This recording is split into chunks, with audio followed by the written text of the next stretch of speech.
सोचिए जरा, अगर हमारी वो प्राचीन कथाएं जिन्हें हम हमेशा से पौराणिक कथाएं मानते आए हैं, वो असल में एक साइंटिफिक कोड हों। आज हम कर्मा नायक की किताब भगवान प्रकृति ही परमेश्वर है से निकले एक ऐसे ही चौंकाने वाले सिद्धांत की पड़ताल करने वाले हैं।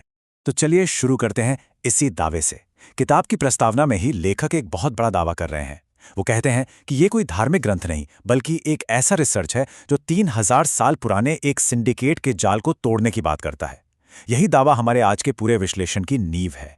अच्छा, किसी भी नई थ्योरी को समझने से पहले उस पुरानी कहानी को याद करना जरूरी है जिससे हम सब वाकिफ हैं।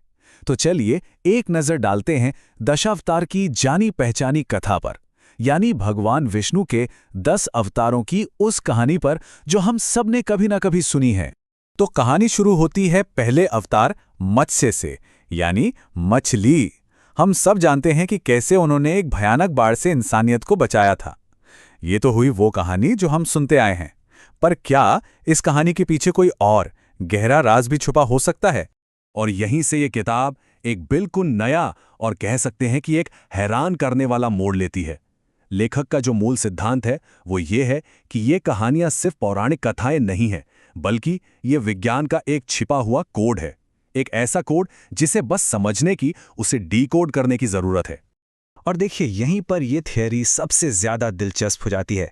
किताब का तर्क है कि मत्स्य कोई दिव्य अवतार नहीं, बल्कि धरती पर जीवन के विकास का पहला चरण है। ये पानी में अकशेरुकी जीवों यानी इनवर्टिब्रेट्स से मछली बनने की जो वैज्ञानिक प्रक्रिया है, ये उसका प्रतीक है। लेखक के अनुसार ये एक बायोलॉजिकल साइंस था जिसे बाद में उस कथित सिंडिकेट ने एक चमत्कार, एक दैवीय कहानी में बदल दिया। और ये सिलसिला सिर्फ मत्स्य अवतार पर नहीं रुकता। लेखक के मुताबिक पहले कुछ अवतार तो असल में बायोलॉजिकल एवोल्यूशन का एक पूरा नक्शा पेश करते हैं। जैसे मत्स्य यानी पानी में जीवन की शुरुआत, फिर कूर्म यानी कछुआ जो जमीन और पानी दोनों में रहता है, मतलब एम्फीबियंस। इसके बाद वराह यानी सुअर जो पूरी तरह से जमीन पर रहने वाला स्तनधारी है। और फिर आते हैं नृसिंह जो आधे इंसान और आधे जानवर के रूप में मानव विकास के शुरुआती चरण को दिखाते हैं। ये किताब सिर्फ अवतारों की ही नहीं, बल्कि भगवान शब्द की परिभाषा को ही चुनौती देती है। लेखक के अनुसार ये किसी दिव्य शक्ति का नाम नहीं, बल्कि प्रकृति का एक साइंटिफिक फॉर्मूला है। तो ये डिकोडिंग देखिए कितनी दिलचस्प है। किताब के हिसाब से भगवान शब्द 5 तत्वों का एक्रोनिम है। भ से भूमि, ग से गगन, व से वायु, आ से अग्नि और न से नीर, मतलब प्रकृति के 5 मूल तत्व ही असल शक्ति हैं। लेकिन यहां एक बड़ा सवाल उठता है, अगर ये सब एक साइंटिफिक कोड था, तो ये ज्ञान हम तक पहुंचा क्यों नहीं? ये हमसे छिपा क्यों रहा?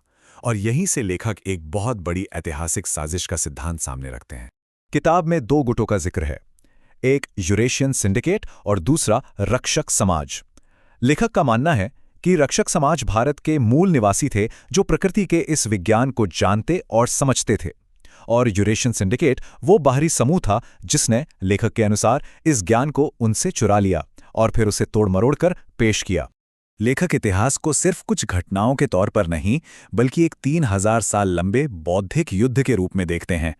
उनका दावा है कि इस सिंडिकेट ने पहले इतिहास को बदला, फिर एवोल्यूशन जैसे वैज्ञानिक ज्ञान को अवतारवाद जैसी कहानियों में बदल दिया। और उनका ये भी मानना है कि वही भक्षक मानसिकता आज भी दुनिया की राजनीति और अर्थव्यवस्था में देखने को मिलती है। लेखक का तर्क बड़ा सीधा है। वो कहते हैं कि ये जंग हथियारों से नहीं, बल्कि विचारों और शब्दों से लड़ी गई। आरोप यह है कि सिंडिकेट ने काली स्याही का इस्तेमाल किया, मतलब झूठे शास्त्र लिखे, ताकि विज्ञान को धर्म का चोला पहनाकर मूल निवासियों के दिमाग पर काबू किया जा सके। तो इस कथित 3000 साल पुरानी साजिश का हल क्या है? किताब इसके लिए खास शब्द का इस्तेमाल करती है, उल गुलान, जिसका मतलब है एक बड़ी, एक व्यापक क्रांति। और इस क्रांति का आधार है एक नया आर्थिक मॉडल जो आज के सिस्टम से बिल्कुल अलग है। ये मॉडल कहता है कि किसी भी इंसान का देश के संसाधनों पर सिर्फ 10% हक है अपनी तरक्की के लिए, बाकी 90% अधिकार समाज और प्रकृति का है, ताकि उस 90% से शिक्षा और भुखमरी जैसी समस्याओं को हमेशा के लिए खत्म किया जा सके। और लेखक इस सिद्धांत को सिर्फ पुराने इतिहास तक नहीं रखते। किताब का दावा है कि एक भक्षक डीएनए है जो प्राचीन सत्ता को आज के नेताओं से जोड़ता है, और वो एप्स्टीन फाइल्स जैसी घटनाओं को इस कथित मानसिकता के आधुनिक सबूत के तौर पर भी पेश करते हैं। तो कुल मिलाकर किताब का जो अंतिम संदेश है वो बहुत साफ है।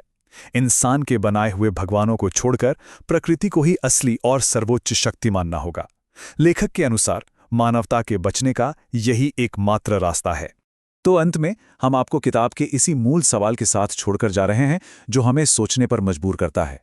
क्या होगा अगर दुनिया की सबसे पुरानी कहानियां सिर्फ कहानियां ना हों, बल्कि एक खोई हुई, एक चोरी की हुई वैज्ञानिक विरासत हों?